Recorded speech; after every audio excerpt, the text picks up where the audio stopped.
Hi guys, welcome to our channel. ఈ రోజు మనం శాండ్విచ్ ఎలా తయారు చేసుకోవాలో చూద్దామంత కంటే ముందు ఏ వీడియో కొత్తగా చూస్తున్న వాళ్ళు లైక్, షేర్ అండ్ సబ్స్క్రైబ్ చేసుకోండి. అప్పుడే మీ నుంచి మాకు ఎంకరేజ్మెంట్ వస్తుంది. మనం ఇప్పుడు శాండ్విచ్ తయారు చేసుకునే విధానం చూద్దాం.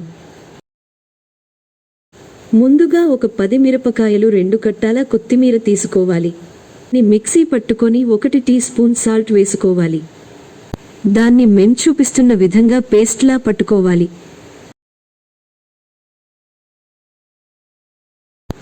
అలాగే 2 ఉడికించిన ఆలుగడ్డని మరియు 1 దోసకాయని తీసుకోండి.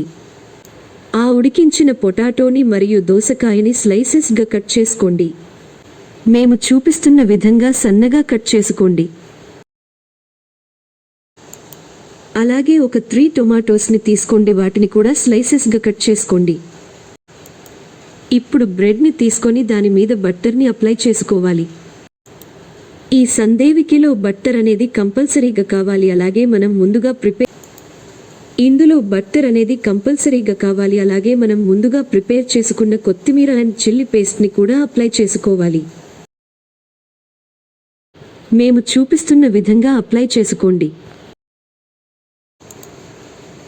ఇప్పుడు శాండ్విచ్ మెషిన్ తీసుకొని దానికి బటర్ అప్లై చేసుకోవాలి. 2 సైడ్స్ అప్లై చేసుకోవాలి. మీకు బటర్ లేకపోతే ఆయిల్ కూడా అప్లై చేసుకోవచ్చు. బ్రెడ్కి కూడా 2 sides butter and chilli paste apply చేసుకోవాలి.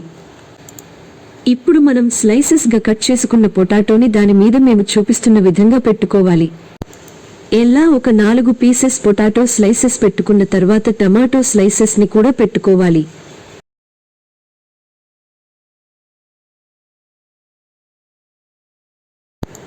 టమాటో స్లైసెస్తో పాటు దోసకాయని కూడా పెట్టుకోండి. ఇలా పెట్టుకున్న స్లైసెస్ మీద మనం ముందుగా అప్లై చేసుకున్న బ్రెడ్ని కూడా దాని మీద పెట్టుకోండి. ఆ తరువాత శాండ్విచ్ మెషిన్ని క్లోజ్ చేయాలి. ఇప్పుడు స్టవ్ ఆన్ చేసి శాండ్విచ్ మెషిన్ని దానిపై పెట్టుకోవాలి.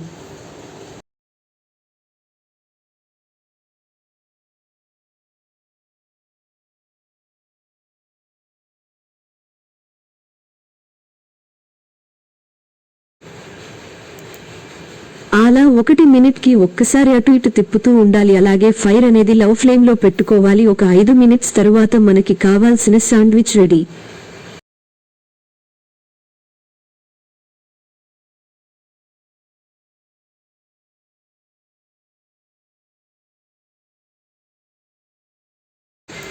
ఈ శాండ్విచ్ ఎంతో టేస్టీగా ఉంటుంది. పిల్లలకి ఈ శాండ్విచ్ చాలా నచ్చుతుంది. Thank you for watching my video. Subscribe చేసుకోండి.